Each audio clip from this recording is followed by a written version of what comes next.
what was the cartoon? It's Fat Albert. He put Fat Albert at the end. Hey, it's Fat Albert. That's amazing. No, you do say that a lot. We'll have to come up with another, like, Yep. ho, ho, ho. No, wait, that's taken. That's Santa. Hey, how you doing, buddy? I'm doing incredible. I'm doing incredible. It's been a crazy but good week. Yeah. So, yeah. So I wanted to bring Mel on because I'm very fortunate. Like, I have really been able to create and foster some amazing friendships and relationships with incredible people that just help you. And you're obviously one of those. And you have helped shift so much in my ways of thinking around money that is unbelievable in changing the game in terms of how we look at investments and assets and wealth creation. And a lot of people see that I've purchased all these properties and they think it's like, oh, are you like switching businesses now? Or like, oh, are you just leaving your online business and you're saying goodbye to Business by Design and you're going to go start an Airbnb company or something? And it's like, that's so sad because it's because of what you've shared with me, late nights and dinners and talks and whatnot, is that I saw the investment opportunities that I had and that I could start creating to start thinking about long-term wealth. And why I wanted to bring Mel on is because I think it's always such an important topic. I've had you speak at our live events before, but the big reason is Mel has finally, oh my goodness, finally has created his own podcast. So I'm bringing Mel to you guys because I'm inviting you, if you're an entrepreneur and you're talking about financial freedom, but you are not including in that conversation what to do with the money that you are making, you need to get this part figured out. Okay? Because if your next launch or your next offer or your next idea is the extent at which you're capable to produce and sustain revenue and money, you're not thinking from that affluent mindset that Mel provides. And is your podcast out live now? It is live. We're on episode. We've got 6 episodes out, and we talk everything from. We start off actually talking about what it means to have an affluent life. You know, what does it mean? How do we create that and the elements of that? Because affluence is more than money, and it's I think we need to consider is that we start chasing sales and money and business and growth, and we're on the treadmill and we just never get off the treadmill. We think, and you've said this a number of times, we think that the only way for more is to run faster, run longer, run harder, until all of a sudden there's burnout and breakdown. Mm-hmm. And yet if we set it up right, we don't have to go through that.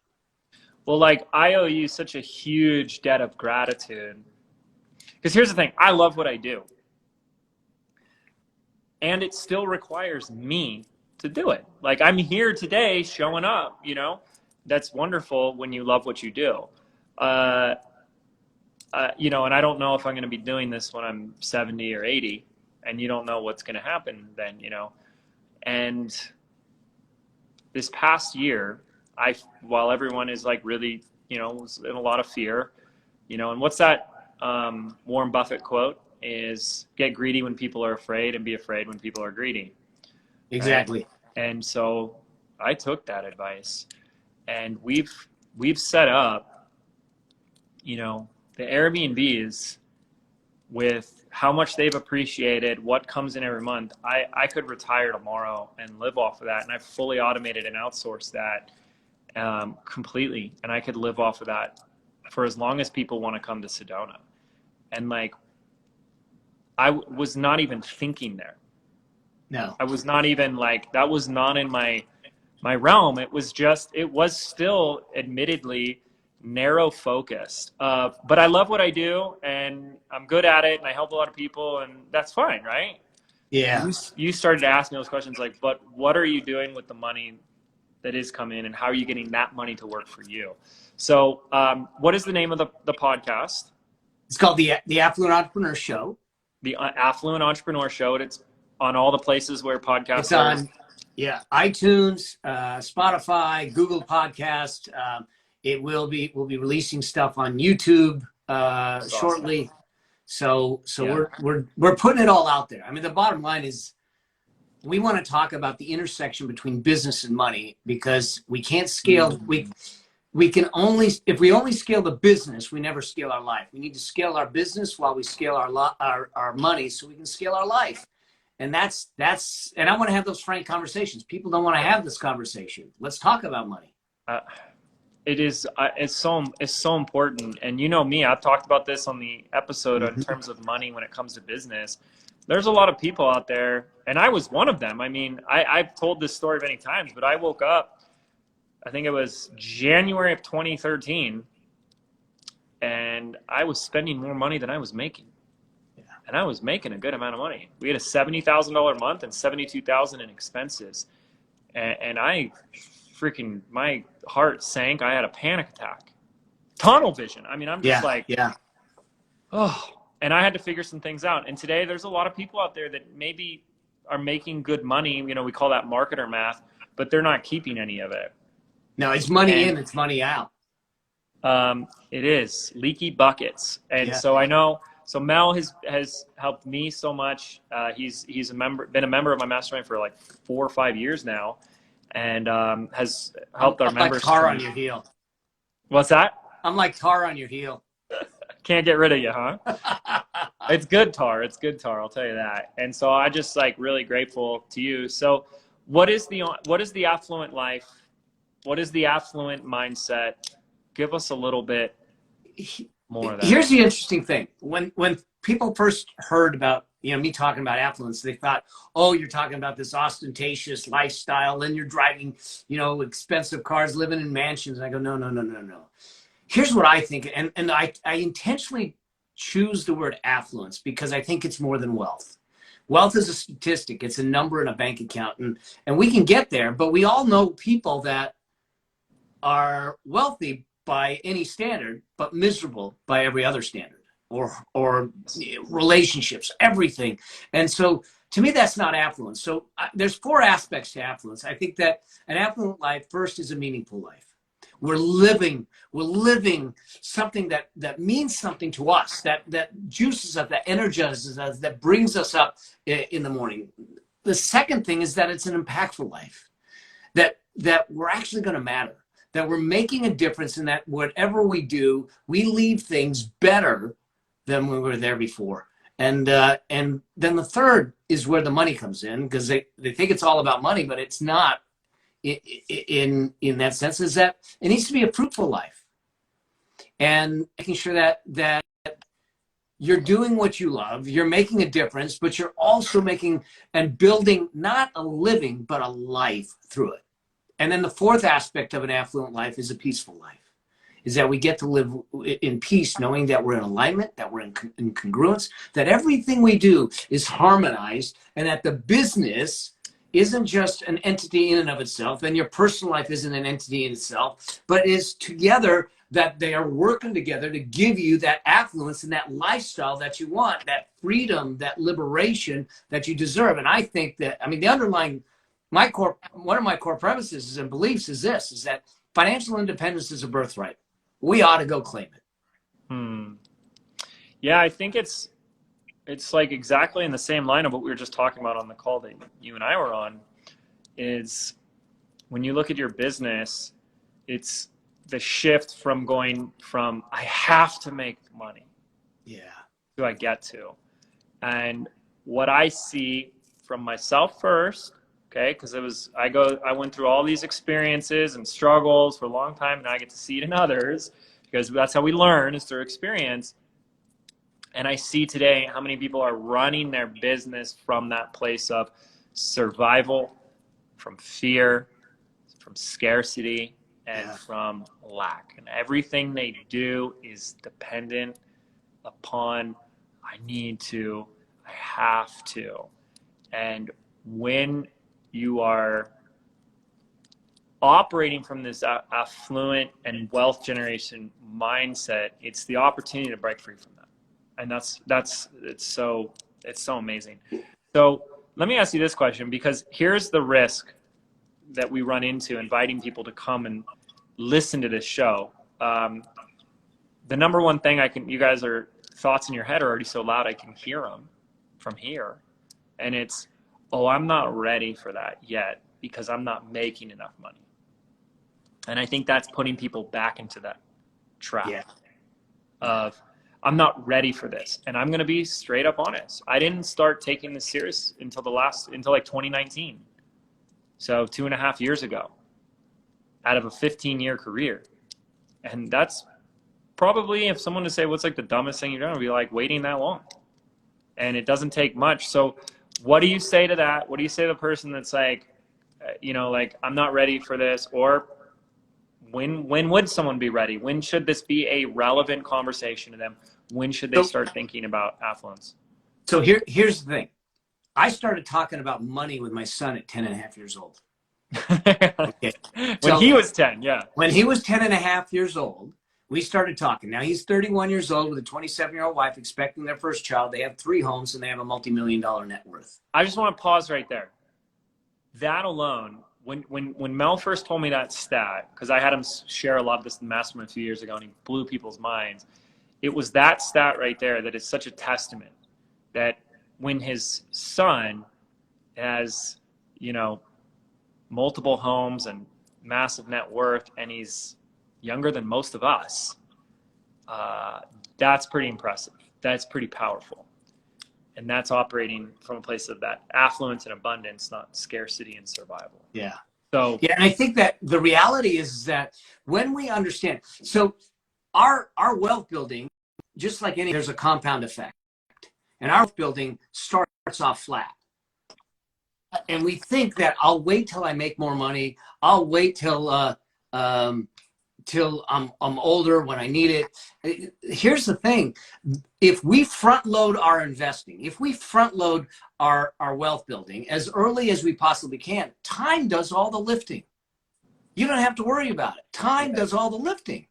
And it doesn't take a lot. If all we did was find $50 a week to put away, and we put it away over time, in 30 years, you're over $350,000. Okay. And if we then turn around and say, look, you've got people on here that are course creators and everything. If all we did, let's say they're selling a course for $1,000, take the money from your first sale of that course every month, $1,000, and put it into an investment account for 30 years. You'll have $1.5 million. The point being is that it's not about your age or your stage in life. It's the fact that you get in the game, no matter how much you're in the game, and you stay in the game consistently.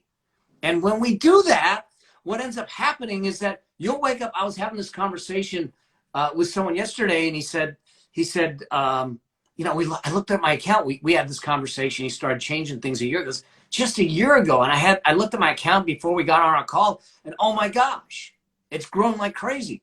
That's the beauty behind it. And so it's not about, there isn't a place where, because let's face it, here's what happens. Most people live their life this way. They make money, they spend money, and then they see what's left, and then they invest what's left. Let me put it a different way. And most people are living paycheck to paycheck, so there's nothing left. 78% are living paycheck to paycheck. And with that mentality of, I'll spend first, invest later, what you're doing is creating a future on the scraps. I think our future is worth more than that. Yeah. What the rich people do, what the wealthy people do, and this is what I call the wealth priority pathway, but what the wealthy people do is they make money, they make investing a priority. So they take a slice off and they make sure they invest it, and they see what's left and they say, this is for my lifestyle. And as entrepreneurs, if you don't like the lifestyle that gives you, you get to go make more money. Right. And when we do that, now things shift.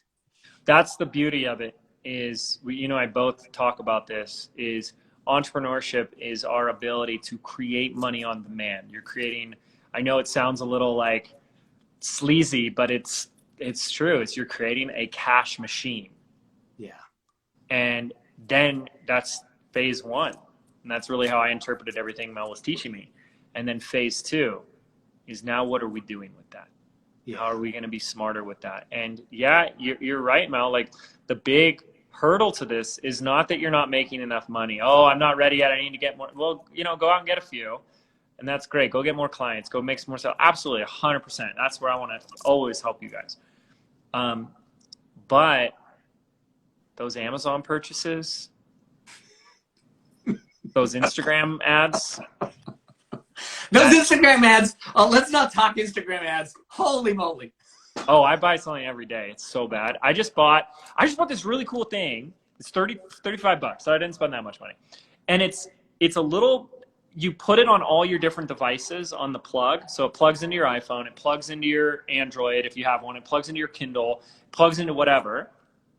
And even though they have different input, this is hard to explain. Even though they use different like USB or C or the iPhone input or the Android input or whatever, it's an adapter, so you can use one cord to universally connect to all of them. And I was like, that's so cool. And I bought it. But it's, it wasn't that much money. But, a lot of us are maybe, buying the thing now that maybe it would have been smarter if we put that money away, delayed gratification, that whole thing. And one of the things that really clicked for me is, I started making more money several years ago and I wanted a nice car. And I bought the Tesla. And gosh darn it, it was because Mel had one. I was just going to say, why'd you get a Tesla? And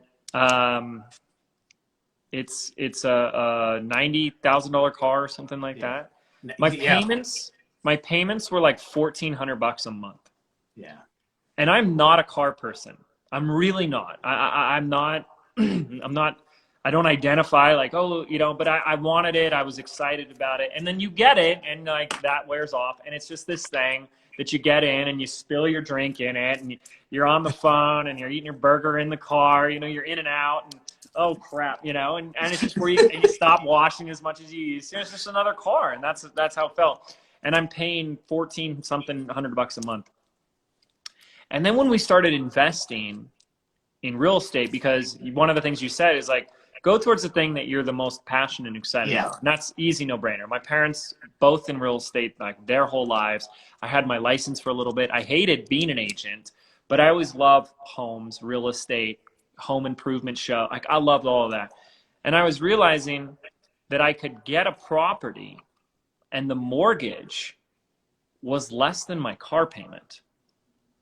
And then I could turn that into an Airbnb and 5x the mortgage. Yeah.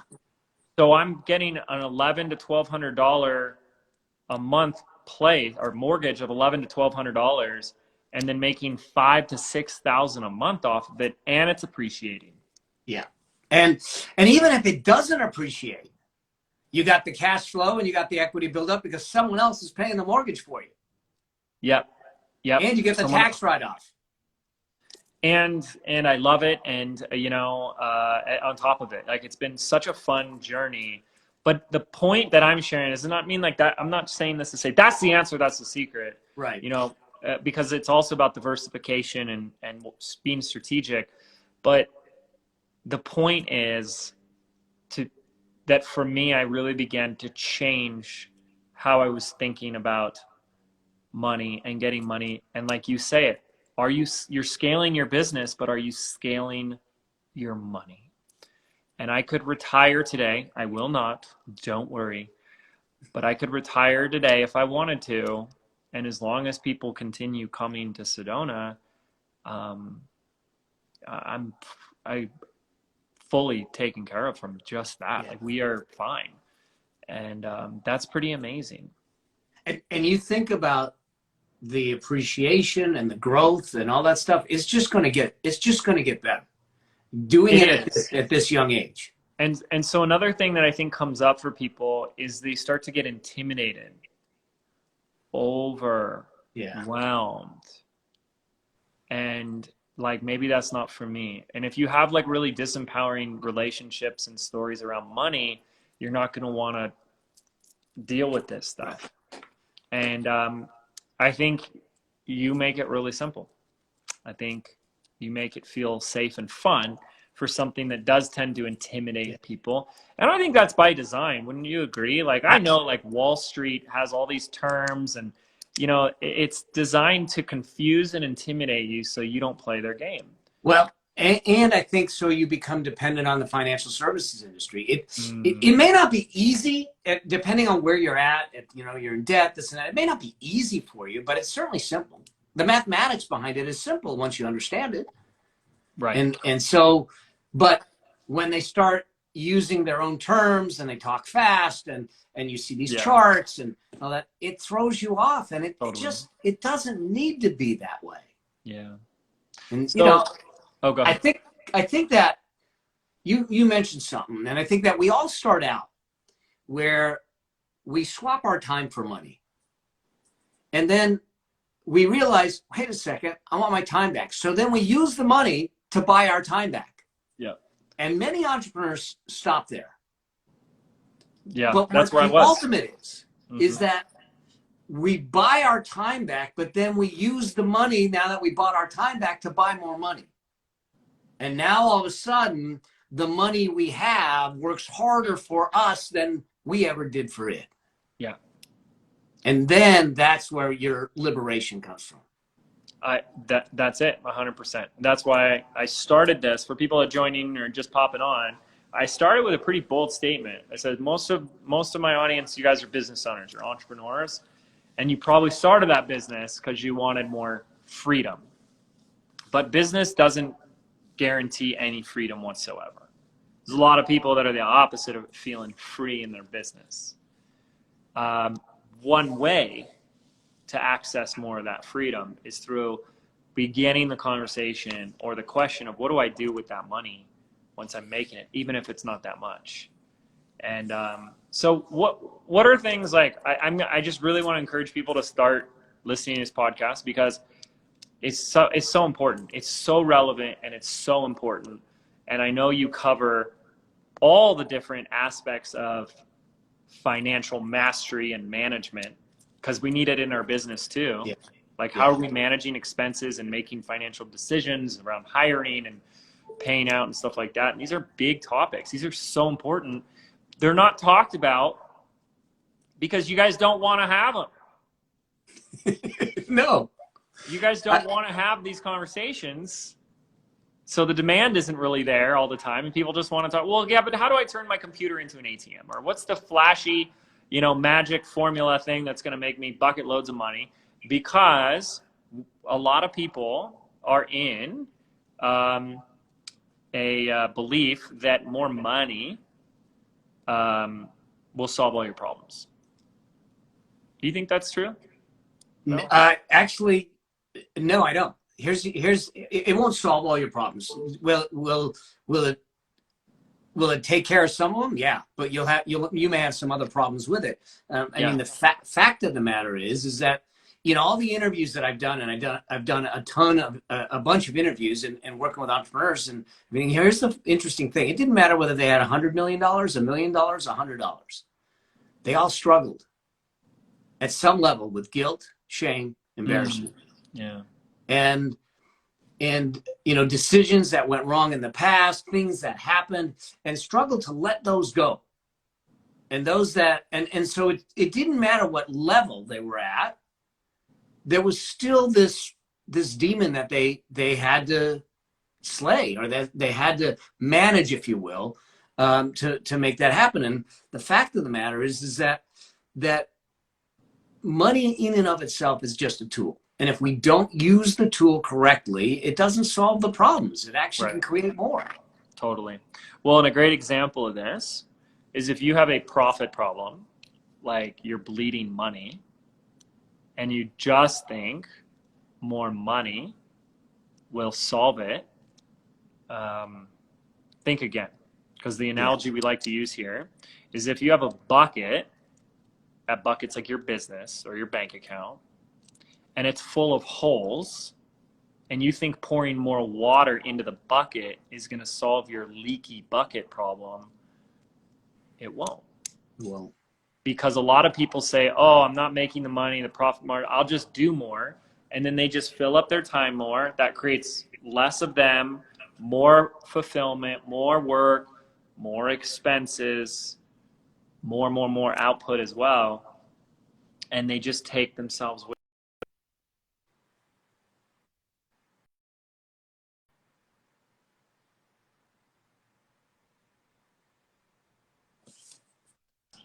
Yep, you're back. Okay. So yeah. Okay. So it's a big conversation. That's why Mel created this podcast. I've been pushing him, encouraging him to do this for a long time. Yeah. And the podcast is going to be me teaching. It's going to be me bringing guests like yourself on, having these conversations. But it's also going to be taking questions from my audience, from my community, and even bringing them on to do some live coaching and mentoring. It's really to serve. It's really for them. This has become a passion project for me. I think that this is so needed in this post-pandemic era. If we did not open our eyes up to taking control of our finances, I don't know what will get us to ever do that. Yeah, 100%. So it's called the Affluent Entrepreneur Show. The Affluent Entrepreneur Show. If you wanna check it out and you wanna join a fun giveaway, just go to melabraham.com/show live, and you'll get the information there. You'll do a review, and we'll enter you in a giveaway. You can end up as a featured guest on the show, get a one-on-one session with me, some fun games. I know that James likes to give stuff away. I said, I'm going to take a page out of James' book. We're going to give it away. Yeah. So melabraham.com/show live. melabraham.com/show live. We can also find you on Instagram when we search Mel Abraham. You're Mel Abraham 9. Yep. 1 through 8. 1 through 8 was taken, huh, buddy? They were. We're hunting them down slowly. I've hired a team. We're going after them. You're the 9th best Mel Abraham out there. It's either that or I'm on my 9th life. I don't know. There you go. I like that. Yeah. Oh, amazing. I want to take an opportunity for you guys tuning in. If you have any questions for my man, Melvin, to ask them now, type them in the chat box. Maybe we'll field a question or two. Thanks. It's Frederica, right? Did I say your name right? Thank you for posting that. And then I guess I'll start with a question and see if other people have one. With everything you've shared and how important this topic is, other than listening to your podcast, like where should we begin? Like where do you start? Because this is very easy to feel overwhelming and very intimidating and a whole unknown world. Yeah. Where do you start? So here's the interesting thing. I think this is one of the things that the financial services industry often gets wrong. They do what we call income-based planning. What they do is they look at you and they say, oh, you're making $60,000 a year. Let's figure out how we replace the $60,000, which is a great idea. But if $60,000 doesn't give you the life that you want, then it's useless. So what I want you to do is do lifestyle-based planning. In other words, take and create the vision for your life. What is it that is going to be the target? So what kind of life do you want in the future, at least based on where you are today? And then let's figure out the price tag on that life. Let's figure out what that target is, because then we know the destination. Then we know what we're going after. But until we do that, we have no clue. And we're just kind of running a race, and we actually never know when we cross the finish line. Yeah.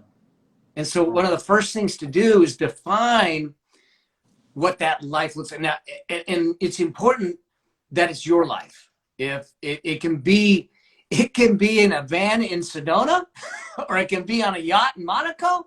There is no judgment. The question is it your life? Is it what you want? And the people around you, have you created this? It's not what the neighbors, the media, the social media, all that stuff is created in your vision. And then let's figure out that target. So now we know what the target is.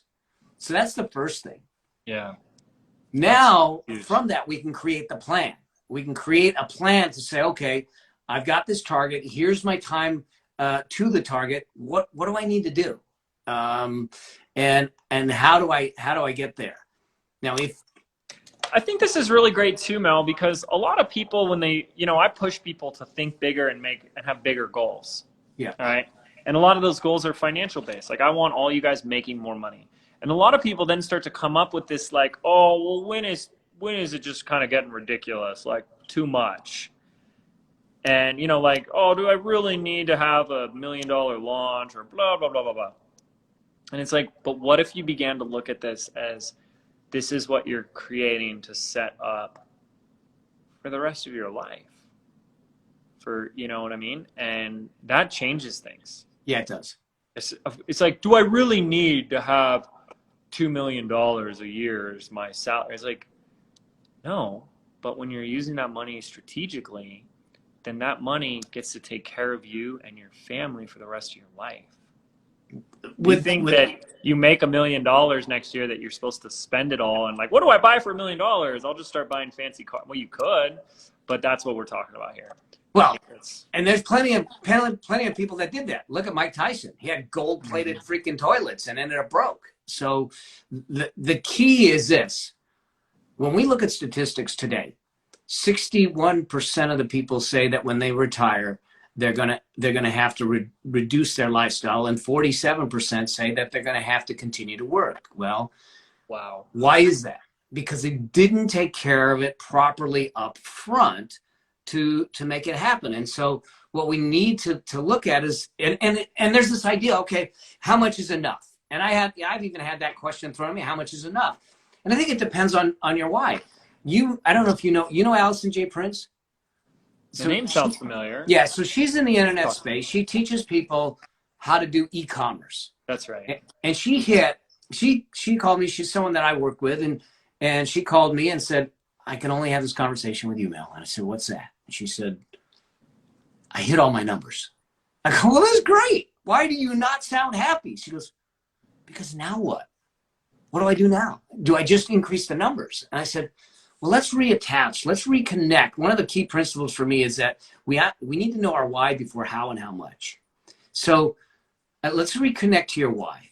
And so her why is to give women the possibility of independence in their lives. That's what drives her. And so what we did is we restructured her business in a way that every time she made a sale, she would make a microloan. And we did this a year ago, almost about the same time you and I had the conversation. You started on the Airbnb, she started on this. We did a live last week, and she said, do you know how many microloans we've made in this last year? And I'm thinking like 500, maybe 600. She said, over 7,000. Wow. She says, there are over 7,000 families that I had a chance to impact. And you know what the most important thing is? I did it in the names of my customers. I didn't even do it in my name. And I said, so how much is enough? It depends on how much of an impact you want to have. And the money allows you to do it. That's so awesome. Yeah. I love that. That's huge, man. Okay, I want to go to a quick question or two before I let Mel get back at it. Let you guys know. So Kate had said I think for more conservative retirement investment strategies, do you have any thoughts on recommendations around staying in the stock market, pulling out, holding cash? Any thoughts on that? So let's just look at a couple things. One, okay, it depends on where you're at. So if you've got a lot of consumer debt and credit card debt and that kind of thing, we want to get you out of debt first before you start going into the stock market. One. Two, if you're, there's a 20, let's just call it a round number, 20-year difference between James and I. Okay. The ability. I'm the younger one. I'm younger. Yeah, I know it doesn't look that way. I'm the more charming, wittier, but he's the younger one. But the risks that he could take on in the market are far different than me. I'll be 60 this year. So people know at 60 years old, look, I have plenty of years ahead of me. However, I'm not willing to take on the risk. So depending on where you are in your life and how much you have will determine, how aggressive you go. Now, if you look at things just in general terms, I want to make sure that you have, especially as an entrepreneur, the commentators used to say 3 to 6 months in an emergency fund. I happen to call it a peace of mind fund. I have for years said that's not enough. You need minimum 9 months. I want somewhere between 18 and 24 months.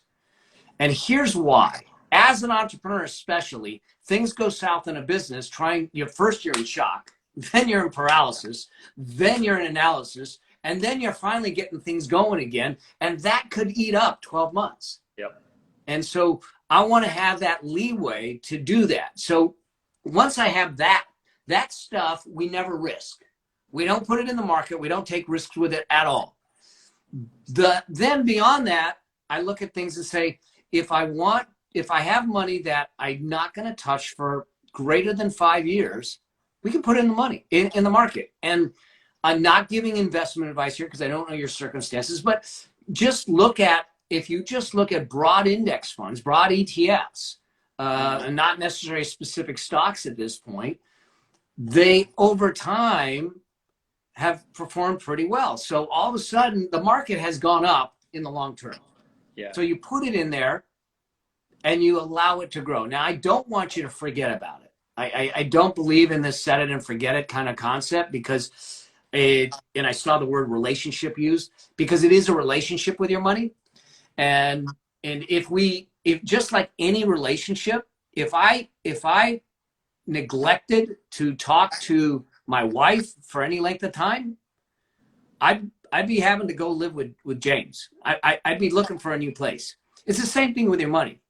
If you forsake the relationship with your money, then it will forsake you. It will leave you. It will forget about you. And so it's important that no matter where you put it, that you're tracking it and that you're on top of it. It doesn't mean you have to be some financial planner or financial guru, but at least check the pulse on the freaking patient every once in a while and make sure it's doing the things that you expect it to do. Then the other thing to think about is this. Investing is a long-term game. Yeah. Okay? Trading is a short-term game.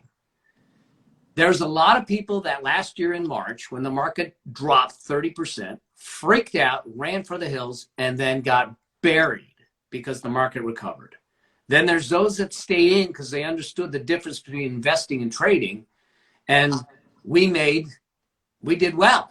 I mean, we not only recovered, we did 3x, you know? I doubled down. Yep. It was a very saying, when blood's in the streets, that's when you buy. It was a very simple reframe for me, as I just said, oh, everything's on sale right now. Yeah. And I was like, and it just kept going cheaper. It kept getting cheaper. And I was like, oh, so I just kept buying more. Yeah. It was unbelievable, like the returns. You know, like you go back, it's kind of a fun thing. Go back and like check the stock market, and you can go check where it was in January, what happened in March, and then where it comes back like May, June, you know? And it was unbelievable. It was a slingshot. Yeah, it really was. You know, but I think here's what happens is that there is people let their emotions get involved. Yeah. So when our emotions are making decisions, we're screwed. I mean, we are. Your intellect, your financial intellect goes down when your emotions go up. And so when there's panic in your eyes, there's going to be pennies in your pocket.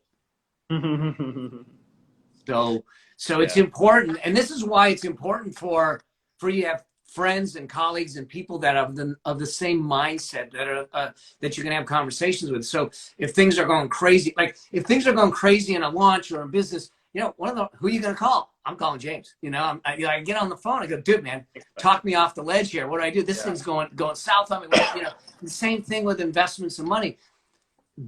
Because what they can do is talk the panic out of your eyes so we can make rational and good decisions based on the facts and not the emotions. Yeah.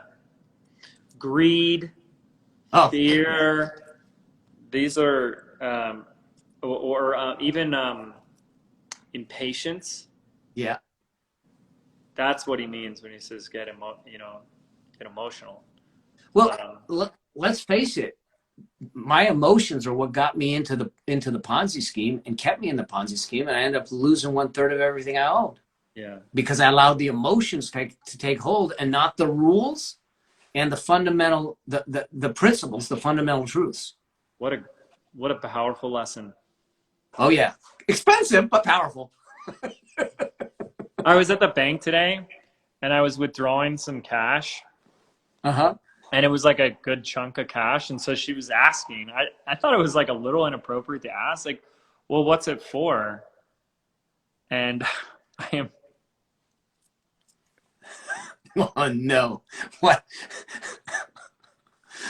The whole bank like stopped and looked. I said, oh, it's, I'm just helping somebody out. A Nigerian prince emailed me, and it's and I just did it with like the most like deadpan, like, oh yeah, no, this Nigerian prince is having some trouble, so I figured I'd help him out. She almost didn't give me the money. She was like, wait, what? She's like, this isn't like a Ponzi scheme thing you're doing, right? I'm like, I'm kidding. Please give me my money. But like her and the other teller like both did this, like, yeah, this Nigerian prince. It's great. We got one on the line here. Gosh. We are troublemakers, man. The Affluent Entrepreneur, now on iTunes, Spotify, and all the wonderful places that you guys listen. My phone's just gave me the 10% notification, so we got to start to wrap this up. Sweet. And I know there's some other questions that came in. So connect with Mel. DM me the questions. I'll make them part of the pot. Like I had someone that sent me a question about what to do with their kids. When do they talk to their kids? I'm doing a whole episode on kids. What do you do with your kids? Yeah. How do you teach them? When do you start? What do you do? So these questions will become part of the show. That's so cool. Yeah. That's awesome, man. I'm really excited for you. Go make sure to give Mel a follow, send him a DM, ask your question, get featured on the show. Any final thoughts, buddy, before we wrap it up? I think it goes back to what I said. Just remember that our financial independence is a birthright. We have the ability to generate income. Listen, James is teaching you all the stuff to get the head stuff right, the strategy right, to make the income. Let's give you the stuff to accumulate the income, and let's take control back of our financial destiny. We don't have to be dependent on handouts, stimulus, or is the right economy or any of that stuff. Let's go make it happen in our vision and know that you're not alone in the journey. That's it. That's freedom right there. Yeah. That's what I'm talking about. Everyone, please put your love and gratitude, thanks, and support in the chat box for Mel for taking the time to be here today. He's such an open book and an open heart, and I just know you guys are going to get tremendous value out of this podcast because his stuff's amazing. So yeah, all right, you guys. Thank you, Mel. Hey, thank you, buddy, for bringing me on. It's always great to chat with you, man. I know. I mean, we're already doing this all the time on the phone. We're just bringing others in. Yeah. So, now we let them eavesdrop and be part of it. Exactly. Well, we'll have to do more of this. And hopefully you'll bring me on your show. You're on the list, man. Okay. Yeah, absolutely. Cool. All right. Okay, you guys, thank you so much for tuning in and hanging out. Have a great rest of your day. Y'all keep rocking. Thank you. Yeah, here's to creating more abundance and affluence in your life. Take care. Amen. Bye.